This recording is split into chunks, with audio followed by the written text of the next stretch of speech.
going to tell you a story about an airplane flight. Anybody going on a flight anytime soon? Okay, good. You'll enjoy this. TWA flight 841. This was a long time ago, 1979, April 4th. And there was a flight going from New York City, just a routine flight, to Minneapolis. And it was a Boeing 727. Some of you will remember those, you know. They're cruising at 39,000 feet over Saginaw, Michigan. And 7 crew, 82 passengers. Everything was normal. Everything was routine. And then the pilot just did this little trim procedure, which just basically gets their aircraft going a little bit more efficiently, you know, and kind of just trimming the flaps and stuff. And all of a sudden, everything just went wacky. And the boredom of the flight just ended, and it was just crazy, okay? Absolute terror. The plane starts to dive. It barrel rolled. And it dropped, it went 34,000 feet in 63 seconds. I mean, think about that. And it did a roll. 727s aren't designed to do that. You know, a normal rate of descent is at 1,800 feet a minute. And it hit supersonic speeds. And they estimated the plane at one point took 6 Gs. Okay? I mean, it was just nuts. The captain and his crew were just desperately trying to regain control of the plane, but nothing worked. And the plane was just completely out of control. There didn't seem to be any help. But this captain was well trained. Okay? And in the midst of the panic, he remembered something that he had heard. Okay? That if a plane is out of control, if you lower the landing gear, sometimes that can help kind of bring some stability to the whole thing and kind of slow it and be able to maybe regain some control. And he wasn't sure it would work, but it was worth a try. And so in the midst of the terror and the confusion, he's yelling out, trying to get his co-pilot to drop the landing gear. I think the co-pilot probably thought he was nuts, right? I mean, it's like, yeah, we're going to land, but I don't think we're going to need the landing gear and stuff. And he kept yelling, put it down, put it down. And he wouldn't follow the instructions, so finally the pilot did it himself. And he activated the gear, and the plane, all of a sudden, they were able to regain control of the plane. It was acting kind of like the keel of a sailboat, you know, type of thing. And it brought some stability to the plane. They regained the control, and then they landed the plane safely in Detroit. Of course, landing in Detroit in 1979, I'm not sure you were safe, you know, but are you really out of danger? You know, I don't know. But there was a study of the crash later, the investigators, and what they figured out, what they believe happened was that maybe helped, but also the stabilizer that was wacky and stuff, also because they pulled so many G's it flew off, okay? But the whole thing kind of worked together to save everybody, okay? Wow. I mean, well-trained people are able to do the right thing at the right time in the right way for the right reason. Think about that. They're able to do the right thing at the right time in the right way for the right reason. And that pilot was well trained. Okay, he was so well trained that he had right instincts. Okay, even for something that he wasn't specifically, you know, trained for. You know, and he did the right thing in the nick of time, right, and in the right way. And the reason was obvious. It saved everybody aboard, right? And this is exactly what Jesus is trying to do with his disciples in this whole middle stretch of Mark's account of Jesus' life. He's trying to get them to do the right thing, to do it in the right way, okay, at the right time, okay, and for the right reasons. And he was having just a crazy time trying to get this stuff into their heads, okay? They weren't seeing things clearly, okay? And they weren't hearing him. My grandma used to always say, Billy, you know, she'd look at my ears, you could grow potatoes in there, you know, and you know, there's so much wax in there and stuff, you know, and they had potatoes in their ears, you know, they just weren't hearing him. And it's kind of like Jesus is this pilot that's given these guys instructions, okay, and they're not following them. They're not doing it, and time is starting to run out, okay, for him because he's got to get them properly trained because he knows that he's going to leave the scene here pretty soon. And so what happens is, because they're not listening, we looked at this last time, that God intervenes in a dramatic way. Okay, he's going to get their attention, and he's got to get them to listen to Jesus. Okay, and so what happened was, Jesus took Peter, James, and John up to this high mountain. Okay, it's probably this mountain called Mount Hermon. And what happened was, everything got like all iridescent and light. And Jesus, it's called that he was transfigured. His appearance was completely changed. And they're like, whoa, what is going on? Okay, and his clothes became dazzling white, and whiter than anybody could ever make them. Okay, and then appeared. And then if that wasn't enough, Elijah and Moses appears with him. And they're just standing there talking. Jesus, Elijah, and Moses. Now Moses was the great lawgiver, right? He was the one that brought God's law and Israel's religious practices to them. Elijah was the greatest prophet that had ever lived. And he restored right perspective on their worship and the way they were supposed to live and all this stuff. And they together they form kind of like the summary of the Older Testament period. And God is showing them alignment, okay, that Jesus is right aligned with Moses and Elijah, that there's a unity there. And Jesus himself said, "Do not think I came to abolish the law and the prophets. I didn't come to abolish them. I came to fulfill them." Okay, there's an alignment there. And then so Peter, standing there, he doesn't know what to do, okay? But that doesn't stop him from talking, okay? Not at all. He goes, "Rabbi," he tells Jesus, "it's good for us to be here. I know what we'll do. We're going to make shelters, one for you, one for Elijah, and one for Moses." And the text says the reason he said that is because he didn't know what to say. But he said it anyway. He just starts blabbling, and stuff. And then this cloud appears, okay? And it enveloped them, and this voice came from the cloud. It was God himself speaking. And he said, "This is my son, whom I love. Listen to him. Listen to him. Would you please listen to him?" Okay? And these guys weren't getting it. And so God shows up, and he tells them to knock it off. Let go of your ideas and listen to his ideas and stuff. Listen to him. They were having a really hard time reprogramming their thoughts. They were just thinking in the normal categories that everybody always thought in and stuff. And he, they wanted to leverage this moment. This is what we've been seeing. They wanted to take Jesus and this movement that he's starting, they wanted to leverage it and bring into the world, use it to bring a visible political movement, okay, that would transform their nation into greatness. That's what they wanted this whole thing to be, okay? And he kept telling them, that's not what we're doing. That's not it, okay? And he's trying to train them to do the right thing in the right time, the right way, and for the right reason. And we've already seen some of the stuff that he's told them. He said, don't do it. Don't mix cultural agendas into what I'm bringing into this world. Don't bring political agendas. Don't mix it in. He called it the yeast of the Pharisees and the yeast of the Herodians. Do not mix that in to what I'm bringing into the world, okay? The right way, the right thing and the right way does not involve being absorbed in political and cultural wars. That's not it. That's not what I'm bringing. He had said, the path to greatness, okay, doesn't come through demanding your own way and getting your way and creating coalitions and we're going to get our way. He says, no.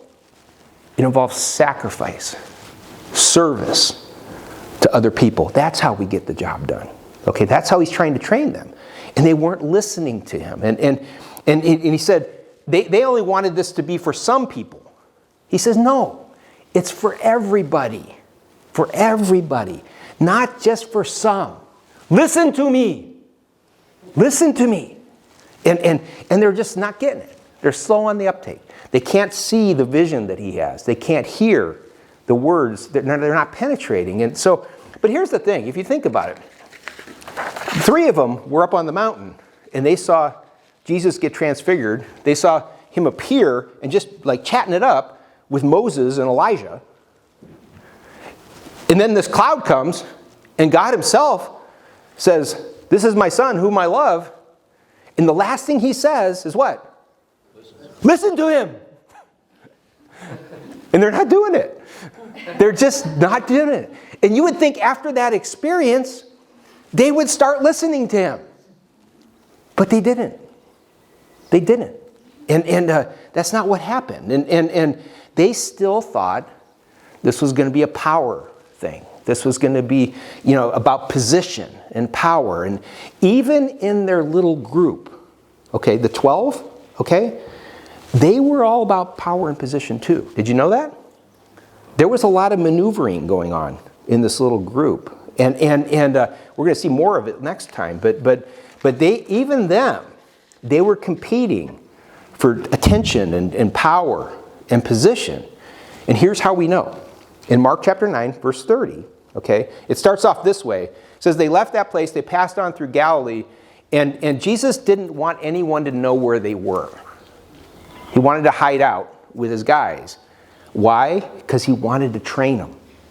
He was going to use his words. They're going to have a team meeting again. And it says that because he was teaching and training his disciples, okay? And now, like that TWA pilot, okay, he wasn't trained for every eventuality, right? I mean, he didn't know how to get a 727 straightened out after a barrel roll and supersonic speeds. I mean, those planes aren't designed to do that and stuff. But he had enough instinct that he came up with a plan because he was so well trained. And Jesus wanted the same thing to be true for these guys. He needed to get them to view their lives differently so that even their knee-jerk reactions, their instinctual reactions to situations that they hadn't covered were going to result in them reacting the right way, right, at the right time, doing the right stuff, right? And so in this training session, Jesus says, the next thing he says is, the Son of Man, that's him referring to himself. He's not going to use the word Messiah because that has all kinds of baggage in the culture that has to do with position and power and all this stuff. And he says, the Son of Man, he's referring to himself, is going to be delivered into the hands of certain people, okay? And then they will kill him. They're going to kill me. But after 3 days, he'll rise again, okay? He's saying the right thing that I'm going to be about is for the benefit of other people and stuff, and that's going to involve sacrifice and service to the point of death. But I'm trusting God that He's going to resurrect me when that happens. After that happens, and then it says, but they couldn't hear him. They didn't understand. They didn't get what he was saying, and they were afraid to ask. They're like, well, he keeps saying this stuff, and we don't know what he's talking about. But I'm not asking. I'm not even going to ask. I don't know if it was because they didn't want to look stupid or what, but they just were afraid to get clear on it and stuff. And what happens next makes it really clear that they really weren't hearing him. Okay, not at all. Okay, they traveled again. They went to this town Capernaum, okay, which was kind of like home base, okay, and when he was in the house, which was probably Peter's house, okay, he asked them, hey guys, when we were coming into Capernaum, what were you guys arguing about back there? Do you ever picture the apostles like having arguments when they're walking? Okay, well, they were arguing about something, and it's kind of like, I noticed you were arguing, and it says they just shut up, they kept quiet, and you want to know why? The text tells us in verse 34. Because they were arguing about who was the greatest. I'm greater than you are, man. Man, you're nothing. It's me. And this isn't going to be the first time. This isn't going to be the last time, where we're going to see this, okay? And Jesus is like, wow, guys, seriously. I keep telling you, I'm laying down my own life, okay? And you guys are arguing about who the greatest is among you? Really? And so he gets them all to sit down, and he goes, guys, if anyone wants to be first, if anyone wants to be the greatest, okay, they must be the very last. They must become, if you want to be first, if you want to be the greatest, you have to be a servant to all. Then he illustrates his point. There was a kid in the house, a little child, and he took, the 12 of them were sitting there, and he grabbed this kid, and he had the kid sit with them. So now there's 13 in the group, okay? And so he adds somebody into the group, okay? And where he's going with this is he's going to make the kid reflect what is the greatest. And he says this, he says, he took a little child, he placed it among them, taking the child in his arms, he said to them, whoever welcomes one of these little children in my name welcomes me. And whoever welcomes me does not welcome me, but welcomes the one who sent me. Remember those, you three? The voice we heard in the cloud? And he's training them to be like a child, okay? And I think where this goes is a child will accept instruction, right? You know, they want to do the right thing. I know not always. I have 4 kids. I get that, you know. But a child that says, "Yes, Daddy, I'll do it." Okay, I'll do what you say. Okay, like a child that's going to do it at the right time. Okay, Daddy, I'll do it now. I won't wait. I'll do it now. You know, that's going to do it in the right way. And if you don't know, you don't just shut up. You say, can you show me? Can you show me the right way to do this? And I don't know how to do it. But can you help me? And for the right reason. How did I do? Did it help? You know, I hope it helped. But unfortunately, in today's world, and in the first century, this is nothing new. This is called human nature, okay? Unfortunately, there's many voices. And there's voices in our church, the church today, that are being trained, okay? Many people in churches today are being trained in the power and position idea, okay? Not in this child-like service idea. And instead of this childlike simplicity, you know, of sacrifice and service and saying, yeah, I'll do it. Yeah, show me how and stuff. And I don't understand, but I'll trust you that what you're telling me is the right thing. But you know, let me give you an extreme example that was in the papers this week. But it made me look at this church outside of Fort Worth, Texas. This is really, really extreme. It's called Steadfast Bible Church. Stead is spelled S-T-E-D-F-A-S. Steadfast, okay? And their website, this kind of is a tip that tells you where they're coming from. It's steadfastkjv.org. KJV stands for King James Version of the Bible. So that kind of takes you a certain direction, okay?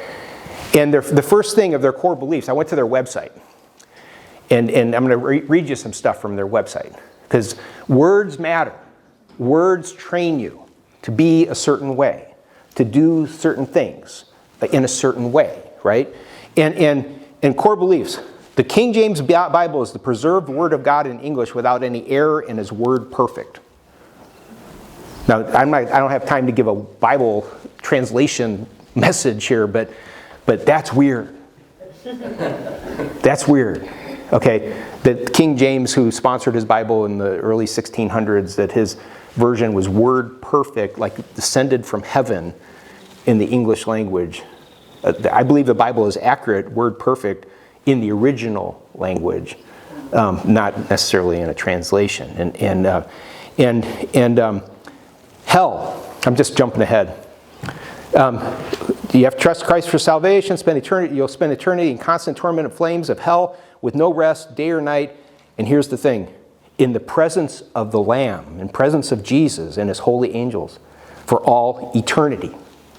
That Jesus, their vision is that Jesus, when people go into hell and they're burning and sizzling and popping, he stands there for all eternity and watches them. Wow. Wow. Interesting. When they talk about the Father, it's the only place in the whole website I found the word love, or a form of it. It said, "For God so loved the world that he gave his son," right? Which is quoting John 3:16, right? And the only reference to love in the whole website. Words matter. They train you to be a certain way and to function in a certain way in the world. When they talk about creation, apparently the world was created 6,300 years ago, and that's based on science and the Bible. I don't know. They're smarter than me. There's all this stuff about important doctrines, and it all has to do with wrath and stuff. And then there's a list. A list of a few major sins that our society deems acceptable but are not. Alcohol is a sin. All fornication, and they list all the different various kinds of fornications. Fornicators, you know. All worldliness, all modernism, all feminism, all legalism, all ecumenicalism. Okay? Evil. Okay? Everyone is a sinner, but certain sins should be punished with the death penalty. Okay? And, you know, it's a list like murder, rape, bestiality, stuff like that. And then adultery. Death penalty. I mean, we wouldn't have any politicians left. Right? I mean, it's like, you know, I mean, really. I mean, seriously. You know, I mean, you know, really? And striking or cursing your parents. Let that be a lesson to you. Right? Yeah. Yeah. It's okay if a parent strike and curse you, because, you know, you spare the rod, you spoil a child, right? But if they do it back, off with their heads. Wow. Okay. And then Christians should not take the law into their own hands, but they should kick Christians out of the church for all these offenses that they list. And additionally, Christians should be thrown out if you're a fornicator, a covetousness, idolater, drunkard, extortioner, or a railer. Now, I had to look that one up. Okay, a railer. Okay, what's a railer? Railer is to express criticisms in bitter or harsh language. Which, by the way, is exactly what this document does. So I'm thinking we should throw them out by their own words, their own rules, right? And then they list all these false doctrines, okay? And I don't have time to get into all of them, but the charismatic movement, Calvinism, you know, all 5 points are false, twisted, or perverted. John Calvin, perverted? I don't know. It's just Jew worship. Wow. Okay. Ecumenicism, colism, pre-tribulation rapture, Pentecostal oneism, and all this stuff. And this provides training. It does. Okay. And here I'm reminded of this truism.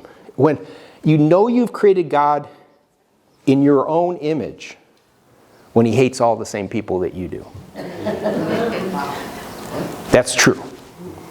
You know that you're no longer created in his image, but you've created him in your image if he hates all the same people that you do. As I dug into their website, I found no reference to the higher values that Jesus teaches us. I found no reference to service to others. I found no reference to passion for God and living with compassion for other people. I found no reference to anything involving personal sacrifice for the well-being of others. And words matter. Words tell you what's in your heart. Okay, it reveals. Jesus said that. And Jesus used words to train his disciples. They were just having trouble hearing them. Okay? But he keeps pressing them, trying to get these words to penetrate into their lives. And God, we have God's word to train us so that we can live the right way. And because the way you train is going to be the way you perform. That's just how it works. Okay, that works in law enforcement, military, nursing, whatever. Okay, that the way you train is the way you're going to perform, especially in a crisis. And Well, at Steadfast Baptist, the outcome of their training was pretty much summed up this past week by their pastor, who got national press for an angry comment he made. Okay?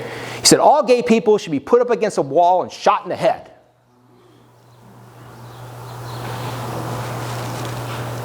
That's what he told everybody. That's what drew my attention to him in that place. And here's the thing. When pastors say stuff like that, okay, Jesus' plane spins out of control. Okay? Because of a pilot who has no business being at the controls. That's the truth. That's the truth. Jesus got his plane off the ground, okay, all these years ago. And it's the job of every generation to fly it. Every generation has that responsibility to fly the plane that he got off the ground to ensure that it doesn't crash. Okay? And to do that, you have to ensure that there's capable people at the controls. That's just the truth.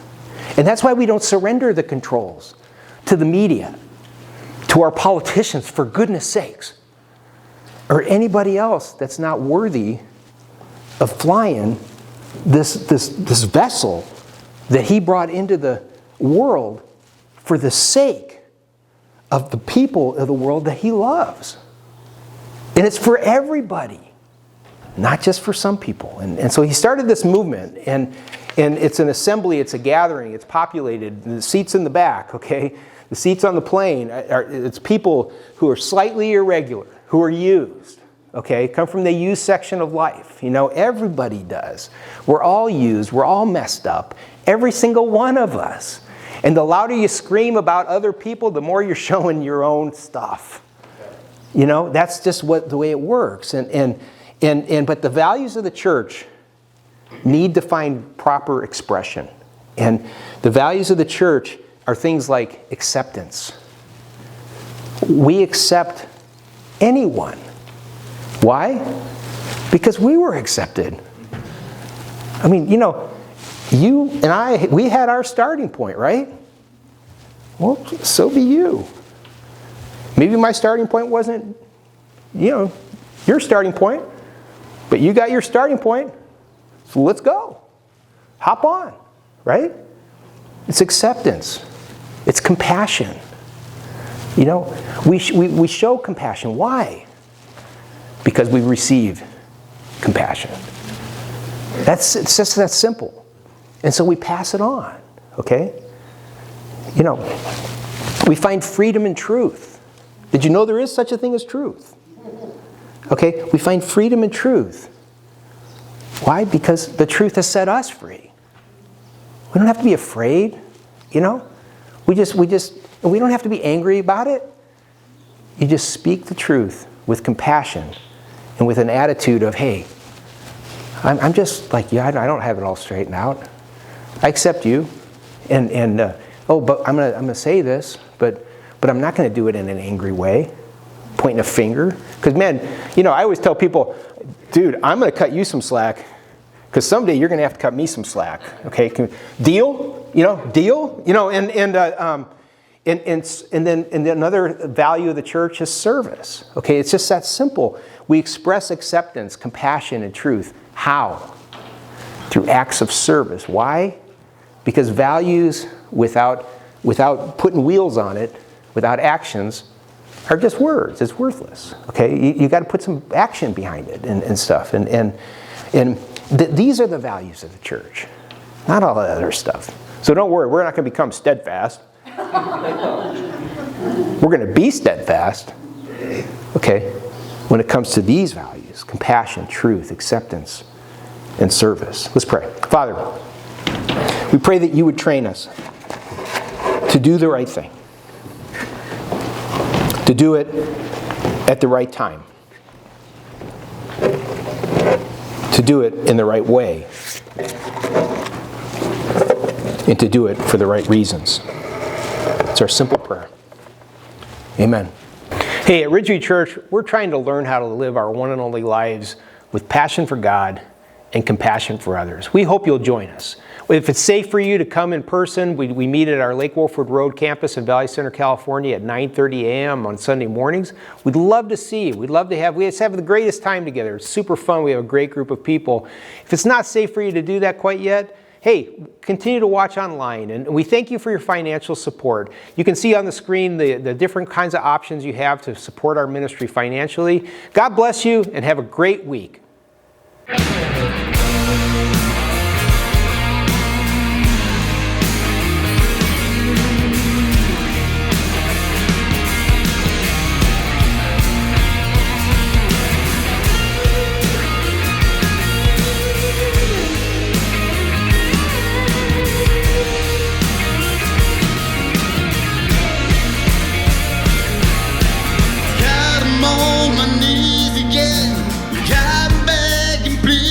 Again, I need you, Lord, I need you. Walking down this desert road, water for my thirsty soul. I need you, Lord, I need you. Your forgiveness is like sweet, sweet honey on my lips. It's like the sound of symphony to my ears. It's like holy water on my skin. Yes, Lord.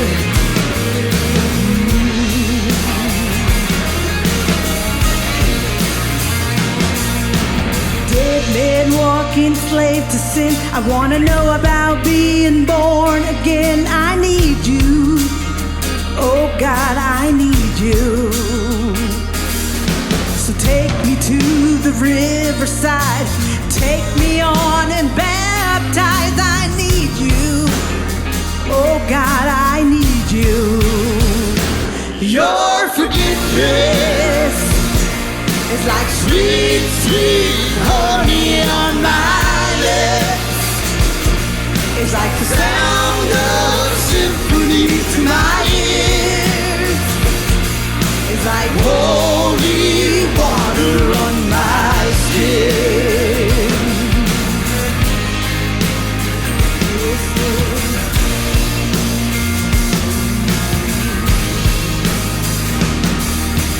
I don't wanna abuse your grace.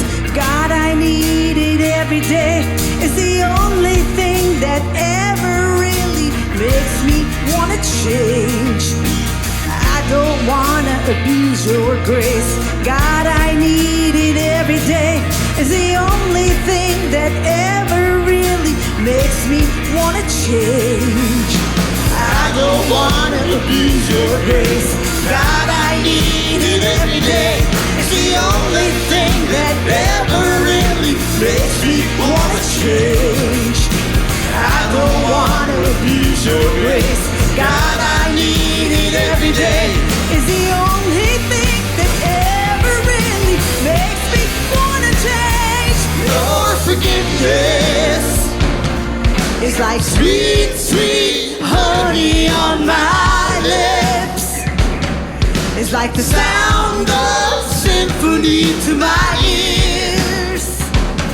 It's like holy water. Your forgiveness is like sweet, sweet